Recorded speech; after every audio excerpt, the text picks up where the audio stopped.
Bom dia, muito bom dia para vocês que estão entrando aqui. Entramos online, ao vivo, para mais uma conversa nessa manhã de quinta-feira. Hoje é dia 2 de julho. Bom dia, Valéria. Bom dia para todos vocês que estão agora sintonizando no nosso Instagram da UFFM. Muito bom dia a todos. Eu sou a Niviane Reis, estou aqui novamente para bater mais um papo essa semana. Hoje é com o Dr. Luciano Miller. Deixa eu ver se ele já está por aqui. Vamos falar sobre como os aparelhos podem prejudicar a sua coluna em tempos de home office. Sim, o doutor entrou por aqui. Vou convidá-lo. Como é tudo ao vivo, a gente precisa de um tempo aqui. Bom dia para todos vocês, ao vivo no Instagram da Alfa. Bom dia, doutor Luciano Miller. Bom dia, Niven. Tudo bem? Tudo bem, um prazer estar aqui hoje com você, aqui nessa live. Muito Falando obrigada sobre, pela sua presença. sobre dor nas costas, é um tema extremamente importante e atual nos dias de hoje com essa pandemia, né? Sim, agradeço muito a sua presença aqui hoje, apresentar o senhor para o pessoal que está aqui acompanhando a gente. O doutor Luciano Miller, ele é médico cirurgião de coluna do Hospital Albert Einstein e professor livre docente pela Unifesp, não é isso? Exatamente. Legal, o Miller também é membro, tem um vasto currículo, mas aqui é só um resuminho, tá Sim. bom? Só para o pessoal conhecer um pouquinho Sim. Do seu currículo. O Miller também é membro da Sociedade Brasileira de Ortopedia, é um especialista então no assunto, traz na bagagem mais de 110 artigos publicados em revistas nacionais e internacionais, enfim. É realmente um especialista para poder tirar tantas dúvidas que a gente tem aqui hoje desse assunto que é tão latente nos dias atuais, né? Sim, espero que possa esse bate-papo ajudar os seus ouvintes aí a tirar dúvidas e explicar um Com certeza. pouquinho as melhores tratamentos, ergonomia e realmente o que está acontecendo, essa epidemia paralela de dor nas costas, né? Está acontecendo com toda essa mudança aí que ocorreu nesses últimos meses para todos nós. Então, para começar, você poderia explicar para a gente o que é ergonomia? Ergonomia, na verdade, manter uma boa postura, né? É tudo que é relacionado a você manter uma postura adequada. Quando a gente fala isso, não é só no trabalho, mas o trabalho é um fator mais importante, mas também no dia a dia. Ergonomia, quando a gente fala, é no trabalho, é em casa, é quando você pega um peso de uma forma adequada, quando você vê uma tela de um celular com uma posição adequada, tudo relacionado a uma boa postura nossa, né? E relacionado ao home office, o que a gente precisa ficar atento referente à ergonomia no home office? Olha, em relação ao home office, houve essa mudança muito brusca, né? Até ontem estávamos trabalhando nos escritórios, que os escritórios são adaptados, têm uma boa ergonomia, equipados, com boas cadeiras, todo um estudo. Tem hoje em dia, tinha até fisioterapeutas que iam, ajudavam, auxiliavam nessa ergonomia dos escritórios. De repente, com essa pandemia, tivemos que mudar rapidamente para nossas residências e o trabalho continuou. E nesse trabalho, o que acontece? As pessoas começaram a se readaptar nesse dia a dia dentro de casa, com a cadeira, com a posição de trabalho. Então, se a gente colocar isso, o que aconteceu? As pessoas no começo estavam trabalhando sentadas no sofá, uma cadeira inadequada, e aí, com o tempo, começou a desenvolver essas dores nas costas. Então, assim, o que seria uma boa ergonomia, assim, no trabalho, em casa, durante o home office? Ter cadeiras que apoiem todas as costas, né? A cadeira tem que estar apoiada nas nossas costas, tá? Tem cadeiras até que respeitam até a nossa curvatura da coluna lordose lombar, tem um apoio, isso ajuda bastante, tá? Esse é o primeiro fator importante. O outro é a altura da cadeira. A cadeira, ela tem que ficar numa altura que o nosso pé, ele se apoie totalmente no chão. Não pode ficar solto, né? Não pode ficar solto, nem na ponta dos pés, realmente assim. Então, como que a gente mede essa altura adequada? Manter o pé inteiro no solo, o joelho, que a gente pegar a perna com a coxa, um ângulo de 90 graus, e entre a coxa e nossa coluna, também um ângulo de 90 graus. Essa é a altura adequada. Tá? O terceiro fator importante é a altura da nossa tela do nosso computador, que a gente vai estar trabalhando. Essa tela, ela tem que estar na altura dos nossos olhos. Por quê? Quando a gente mantém a tela muito baixa, a gente flexiona a cabeça, e a gente sabe que a nossa cabeça, ela pesa em torno de 4 a 5 quilos. Cada 10, 15 graus que a gente flexiona, essa nossa cabeça, ela aumenta o peso que nessa alavanca da cervical, que a cervical acaba segurando, em torno de 5 a 7 quilos. A gente abaixar muito até 40 graus, a gente chega até 35 quilos o peso dessa cabeça. Então, a musculatura aqui da cervical, essa alavanca aumentou de peso, ela tem que sustentar muito mais peso, entra em fadiga e gera dor. Tá? Quando a gente hiperestende também, ao contrário, a gente hiperestende a coluna, o que acontece? A gente sobrecarrega uma região posterior da coluna, que são as articulações, chamada faceta articular. Isso também gera bastante dor aqui, esse aperto por muito tempo da articulação. Então, adequar a altura da sua tela à altura dos olhos. Isso é extremamente importante. Lógico, hoje estamos falando assim, no trabalho, as pessoas estão trabalhando de forma igual ou até mais dentro de casa. Então, isso são 5, 6, 8 horas dentro de casa trabalhando dessa forma. A gente fica 10, 15 minutos, meia hora no computador, isso acaba não impactando tanto. Mas quando a gente fala de horas e horas trabalhando, isso começa a gerar muita dor. Entendido. E muita gente trabalhando, a gente está falando de trabalho, mas acredito que estudantes possam também se identificar, né, que acabam fazendo trabalhos, estudando, quem está na graduação, pós-graduação, enfim.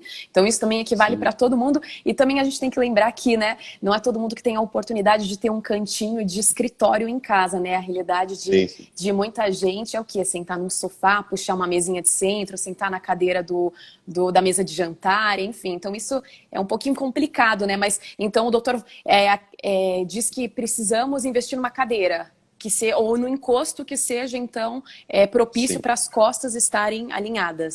Sim, exatamente. Eu acho que o importante da cadeira é que tem um apoio para as costas. Por exemplo, vamos colocar assim, né, Nivene? Se você não tem uma cadeira adequada, não tem condição de comprar uma cadeira muitas vezes é cara. Você pode adaptar, colocar um travesseiro, pegar uma cadeira. Se a cadeira estiver muito distante assim das suas costas, coloca um travesseiro, apoie um travesseiro nas suas costas e tente manter com o travesseiro uma almofada essas costas sempre apoiadas. Isso é uma forma adequada. Também, assim, o que realmente dá para evitar é não sentar no sofá, não sentar sem apoio, realmente isso acaba sendo muito prejudicial. Sim. E a questão também, assim, a gente coloca muito, né, a relação das costas, da musculatura, tudo. Mas a gente sabe que essa mudança, devido a essa pandemia, a gente ficou muito mais tempo dentro de casa. E o que eu vejo, assim, aumentou muito o sedentarismo, assim. Quando a gente estava, por exemplo, mesmo no escritório, a gente faz aquela pausa, vai almoçar, vai no restaurante, anda, pega o carro, acaba sendo mais ativo, trabalhando mais a musculatura. E a gente, dentro de casa, ficou muito mais sedentário. Então, quando a gente fica sedentário, o que acontece? A gente começa a perder a musculatura que protege a nossa coluna. E essa musculatura, que chamado os rotadores, que é a musculatura do core abdominal, ela protege e divide a pressão entre a musculatura e a estrutura da coluna. E quando a gente perde essa musculatura, sobrecarrega ainda mais os discos, ligamento, musculatura, articulação, gerando então mais dor. Esse é o segundo... Não, pode continuar. Não, esse é o segundo fator, desculpa, Anília, mas assim, o terceiro fator que a gente nunca pode esquecer, que essa pandemia trouxe muito, é a tensão, né? Isso é um outro fator também extremamente importante. Como você falou, do pessoal que está estudando para o vestibular, para concurso. Tem um terceiro fator que é importante relacionar com dor nas costas, é tensão. A gente, quando tem uma preocupação, nosso corpo, né, ele tem 3 válvulas mais, assim, principais de escape, assim, os problemas da nossa vida, que é problemas psicológicos, né? Depressão, ansiedade, tudo isso.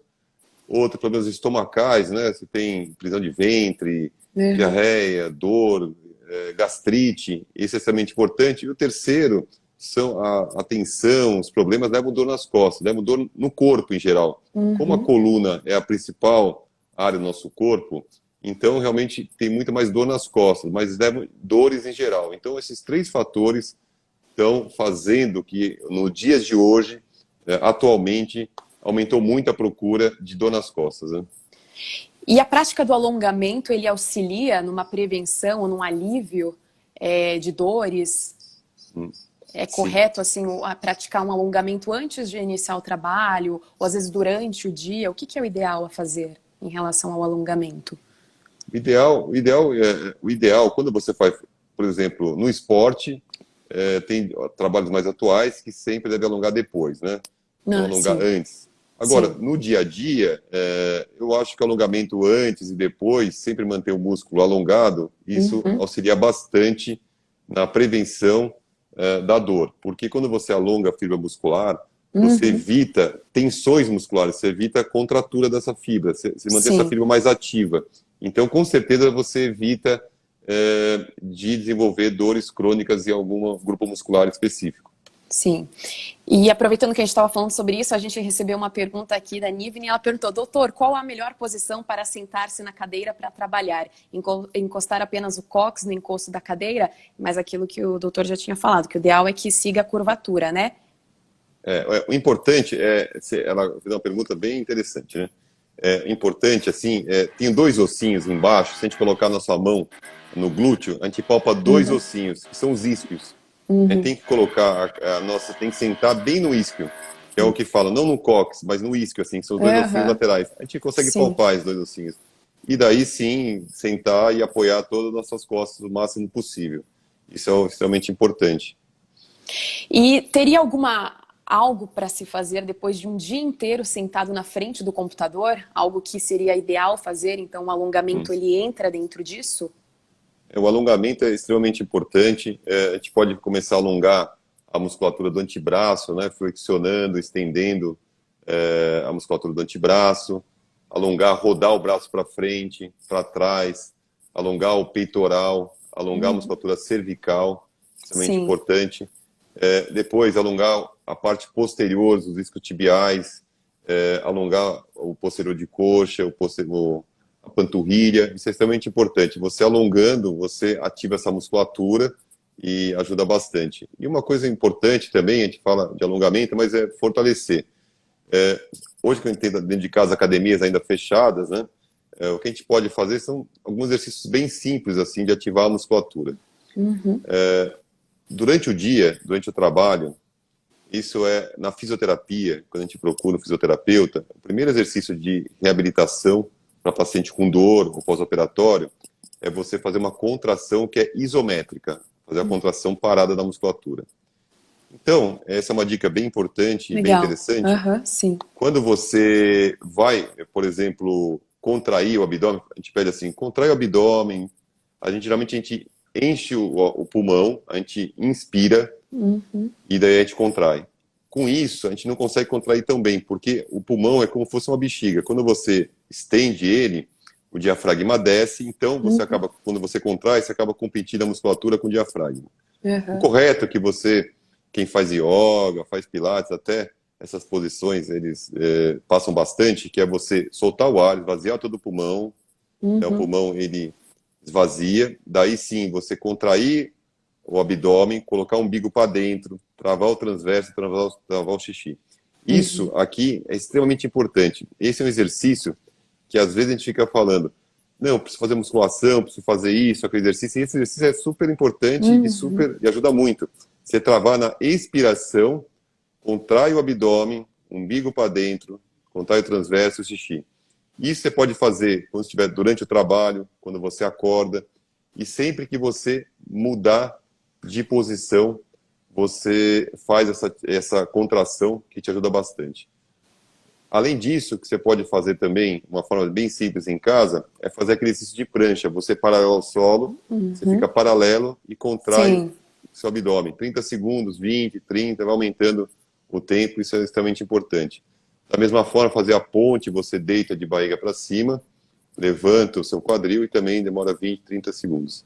Sim. Esses exercícios são extremamente importantes, porque a gente, quando a gente trabalha, a gente quer proteger nossa coluna, a gente tem dois grupos musculares. Tem um grupo que é muscular, que é o superficial, aquele que você faz na academia, com exercícios parados, tá? Uhum. Esses exercícios você define seu corpo, você fica bonita, tudo, mas você não trabalha a musculatura perto da coluna. A musculatura rotadora, próximo da coluna, são os estabilizadores da coluna, você trabalha mais com exercícios funcionais, que é fazer prancha, ponte, exercícios que levam, você tem que um desequilíbrio e você tem que travar a coluna para ficar naquela posição. Sim. Então, diferentes exercícios são muito mais efetivos para estabilizar a sua coluna.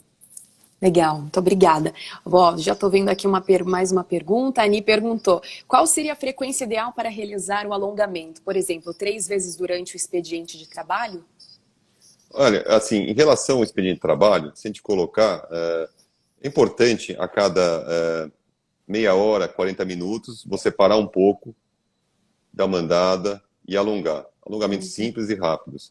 Então, assim, o importante é você ter pausas durante o trabalho para você evitar de começar a ter dor nas costas, sobrecarga. Então, assim, se você puder fazer um pouquinho de alongamento a cada 30, 40 minutos, uma hora, isso já ajuda bastante. Sim. E o doutor comentou sobre a tensão, né, o peso que a cabeça faz no pescoço. Existe uma relação, às vezes, de uma pessoa começar a se queixar de uma dor no ombro, ou sei lá, na lombar, ou no cotovelo, tornozelo, não sei. Há alguma outra parte do corpo que seja irradiado, digamos assim? Ah, sim. Existe algo relacionado a isso? Por uma má postura, isso acaba desencadeando a dores em outras partes do corpo também? Que estejam ligadas à coluna? Sim, isso é uma pergunta interessante, né, Nívia? Porque, assim, geralmente, a gente tem a dor cervical, tá? Quando você tem uma postura, você está com o celular, tudo, olhando a tela do celular, isso é uma prática frequente, ninguém vai tirar o celular de ninguém, né? Porque isso aí está adaptado, é uma extensão do nosso corpo, o celular, hoje em dia, né? Sim, é então, verdade. não tem jeito. Então, assim, o ideal é refletir menos a cervical. Lógico, com o tempo, uma postura inadequada, o que ela pode gerar? Pode gerar protusões discais, alteração do disco, até formar hérnia. Até formar hérnia de disco. Nossa. Tá? O que é uma hérnia, né? O que é uma hérnia, para definição para os seus ouvintes, assim? Hérnia na medicina é tudo que sai para fora do limite normal, anatômico. Por isso que hérnia, não tem só hérnia de disco, tem hérnia umbilical, hérnia inguinal, hérnia de hiato, é tudo que saiu para fora do limite normal anatômico, tá? Então, quando chega a ter uma má postura por muito tempo, cronicamente, pode gerar uma hérnia, tá? E a hérnia, ela acaba comprimindo o nervo, e o nervo ele irradia e vai para o braço, ou o nervo sai da lombar e vai para a perna. Então, sim, com o tempo, uma postura adequada, tudo, pode gerar hérnia, e essa dor pode irradiar para o braço. Então, assim, esse é um sinal importante. Então, assim, até assim para os seus ouvintes, quando você tem uma dor localizada por pouco tempo, por uma semana, 2 semanas, essa é uma dor que você pode acompanhar, tomar um remédio, ou fazer um alongamento numa físio, tudo. As dores que tem um período maior, de 6, 8 semanas, ou começa a irradiar, começa a ter formigar o braço, essas dores têm que ser investigadas, que pode ser uma causa de uma compressão de nervo. Certo, entendido. Também... Pode prosseguir. Você falou da dor no antebraço, no braço. É extremamente importante também no trabalho, a gente nunca esquecer também que para digitar muito tempo, o nosso antebraço tem que estar posicionado, tem que estar encostado na mesa. Sem digitar com o antebraço levantado, tudo sem apoio, sobrecarrega os tendões e pode dar tendinite também, dores no braço, também é importante. Sim. Então, sempre apoiar de uma forma adequada o nosso antebraço para evitar esse aumento da tensão na musculatura do antebraço, tensores e flexores. Isso gera dor crônica também. Certo, obrigada pela resposta. Só para quem está entrando por aqui, a gente está conversando hoje com o doutor Luciano Miller, que é um médico especialista, né? Médico cirurgião de coluna do Hospital Albert Einstein. E chegaram mais aqui perguntas. Um perfil perguntou PFV, ele perguntou, eu não sei o nome dele. Essas cadeiras gamers robustas, né, cheias de estofados, são um bom investimento para o bem-estar da coluna? Como que escolher uma cadeira que seja bacana? Essas cadeiras são cadeiras boas, né? Uhum. São cadeiras, acredito que algumas têm um preço até mais elevado, né? Dependendo do estofamento, tudo. Uma cadeira adequada é uma cadeira que tem a regulagem da altura dela, tá?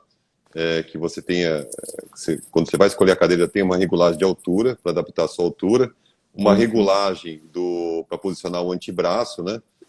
Na cadeira, como eu falei, tem que apoiar o antebraço e tem que também estar o cotovelo um ângulo de 90 graus, tá? Então tem que ter essa regulagem e tem que ter a parte posterior da cadeira, ela tem que ter uma que se apoie todas as suas costas e uma ligeira curvatura nessa parte posterior para manter a nossa curvatura, que é a nossa lordose lombar, tá? Certo. E isso é o ideal. E para quem senta no sofá, ou quem às vezes tem um sofá em casa, a gente não sabe como funciona, né, a casa de todo mundo. Para quem senta diariamente, trabalha diariamente no sofá, quais são as complicações que isso pode gerar na saúde, na coluna de uma pessoa? No sofá, o que pode gerar dor crônicas, né?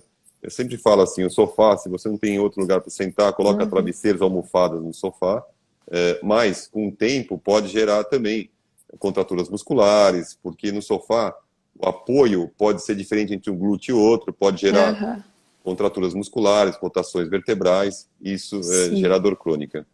Também tem uma questão importante que nos Estados Unidos tem se falado muito, a doença do sentar, tá?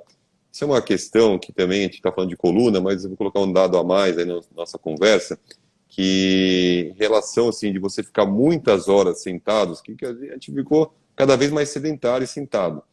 A gente tem mostrado trabalhos que diminuem até a expectativa de vida, porque aumenta a incidência de cânceres abdominais, tromboses, tem uma série de problemas.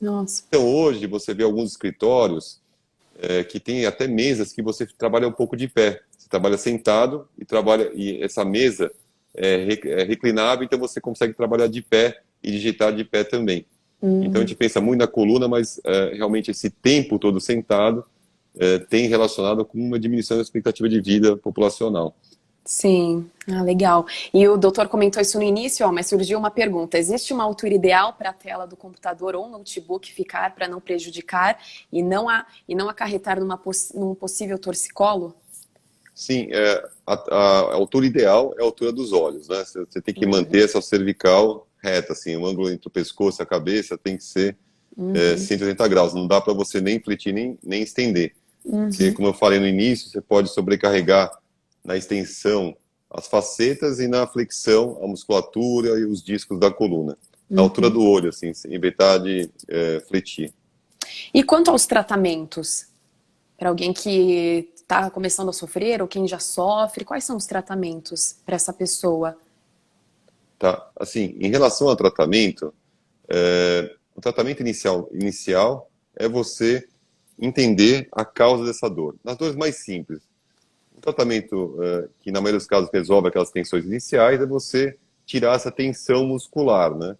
E como você tira a tensão? Você pode tirar com relaxantes musculares ou com analgésicos, com calor, que ajuda bastante. Você pode procurar um fisioterapeuta e ele soltar essa musculatura, trabalhar a postura. Na maioria dos casos resolve dessa maneira. Nos casos que você não tem uma melhora, daí procurar um especialista e entender melhor qual que é a origem dessa dor e até você avaliar o que está acontecendo para você evitar um problema maior num futuro próximo, né? Sim, tá certo. O doutor quer ressaltar mais alguma coisa que às vezes a gente não abordou aqui, alguma dúvida de algum ouvinte que às vezes acabou não colocando, algo que seja assim importante em relação a esse assunto? Eu acho que o importante quando a gente fala em dor nas costas é entender que é uma prevalência. Que é prevalência hoje? Quem está em São Paulo com dor nas costas? A gente sabe que, se vai levantar a mão, em torno de 10 a 12% de quem está em São Paulo hoje está com algum tipo de dor na coluna. Tá? E tem uma incidência, quantos casos tem ao longo da vida na população? Em torno de 60% a 80%. Então é muito comum dor nas costas, assim. É uma doença muito prevalente com uma incidência muito alta, tá? Tá. Então, a procura por dor nas costas, no ambulatorial, pronto-socorro, é muito alta. Então, nós estamos falando que é a segunda causa de procura hospitalar e no pronto-socorro, só sendo superada pelas dores de cabeça, tá? Nossa. Então, é importante, como a gente sabe que é muito alta essa incidência, diferenciar rapidamente quando você está diante de uma causa de uma dor benigna, que não vai levar nenhum mal, que é uma dor mais simples, ou quando você pode estar diante de uma dor, quando você pode ser uma coisa mais grave. Então, a OMS determinou alguns sinais, rapidamente, que os médicos que trabalham em triagem, no pronto-socorro, eu passo muito para os meus residentes, para os alunos que eu ensino, tanto na faculdade do Einstein, quanto na faculdade do ABC, eu ensino muito assim como se diferenciar rapidamente. Que são eles? Por exemplo, um paciente está com dor nas costas, mas sofreu um trauma importante. Essa dor pode ser devido a alguma fratura, então tem que ser investigado. Sim. Paciente idoso que começou a ter dor nas costas, caiu da própria altura, uma queda pequena, começou a ter muita dor nas costas. É idoso e na história dele tem ou uso crônico de corticoides ou osteoporose. O que pode ser? Essa dor tem que ser investigada, que pode ser uma fratura por insuficiência. Também crianças, pacientes com menos de 18, 16 anos de idade, que começam a ter dor nas costas sem trauma. Não tem uma história de trauma, não tem uma história de uma queda, alguma coisa. Tem que ser investigado, porque criança não é comum ter dor na coluna. Quando tem dor na coluna, pode ser devido a um problema mais sério, como tumores, infecção, então tem que ser investigado, até que se prova o contrário, tem que ser investigado. Também pacientes idosos, pacientes acima de 65 anos de idade, começam a ter uma dor insidiosa, que é uma dor fraquinha, aquela dorzinha que vai começando, vai piorando, nunca melhora. Também tem que ser investigado. Pode ser artrose? Pode ser artrose. Pode ser do envelhecimento? Pode ser isso. Mas a gente nunca esquecer que o idoso aumenta muito as lesões secundárias, as metástases. Quando a gente fala em câncer, o primeiro local onde tem uma metástase é na coluna. Então, em idoso tem que ser investigado. E também pacientes começam a ter dor nas costas, mas como a gente conversou, né, Nívia? Começa a perder força na perna, ou força no braço, ou irradiar muito para o braço, ou para a perna, tem que ser investigado. E pacientes também que começam a ter dor nas costas, mas começam a perder peso, ter febre, ter dor noturna, isso também tem que ser investigado. Esses sinais de alerta são extremamente importantes. Quando não tem um sinal de alerta, fique tranquilo, tá? Tome a medicação, ou procure um especialista para dar uma avaliada, mas é mais tranquilo. Agora, com sinal de alerta, tem que ser um pouquinho mais, ficar um pouquinho mais atento. Certo, muito obrigada. Surgiram mais perguntas aqui de quem está nos acompanhando. O Augusto, ele perguntou, vou até encostar um pouco mais aqui para conseguir ler. Com notebook é inviável deixar a tela na altura dos olhos e ao mesmo tempo conseguir digitar e manter os antebraços apoiados. Ideal seriam os monitores conectados ao notebook? Sim, isso tem razão, né? Porque quando você vai no notebook, como que você vai? Você consegue levantar na altura dos olhos, colocar alguns livros em cima, tudo, se adapta, mas é difícil se adaptar realmente à altura, principalmente se não tem uma mesa adequada que consiga levantar. Sim. Então, assim, adaptar numa tela, eu acho que é uma solução bem interessante aí do Augusto, que ele colocou. Ajudaria na postura, bastante, então, né? Com certeza, Augusto, é uma boa ideia aí para orientar. Vou guardar essa aí. Boa. Mais uma aqui. A quiropraxia pode ajudar na dor nas costas durante o home office? Olha, eu vou falar uma coisa de quiropraxia, tá? Importante, a quiropraxia é encontrar um quiroprata bem informado, tá? Bem informado. Quando a gente fala na região lombar, a gente tem uma musculatura que protege bem o tronco do indivíduo. Tem então, assim, e as estruturas da coluna são muito mais robustas e muito mais sem um risco de causar alguma lesão. Agora, na cervical é uma região muito delicada. Então, a gente tem que encontrar um profissional muito bem habilitado para fazer esses estalos na coluna de uma forma bem adequada. Tá? Sim. Porque senão pode causar lesões. Então, assim, a quiropraxia é uma das formas, sim, que pode ajudar, mas procurar um profissional bem formado para isso. E agora eu vou te falar uma coisa interessante, você falou de quiropraxia, que sempre me pergunta no consultório, é a questão, o que é o estalo, né? Por que estala a minha coluna? É verdade. Estala parece estar um crocante, estalo isso, estalo aquilo, sim, né? Sim. Uhum. Então, assim, por que nossa coluna estala? A gente acha que está colocando no lugar, que é da mexer na vértebra por vértebra. Isso, graças a Deus, não é possível, porque se te mexesse a vértebra, no meio passa a medula, a gente fica com alguma lesão.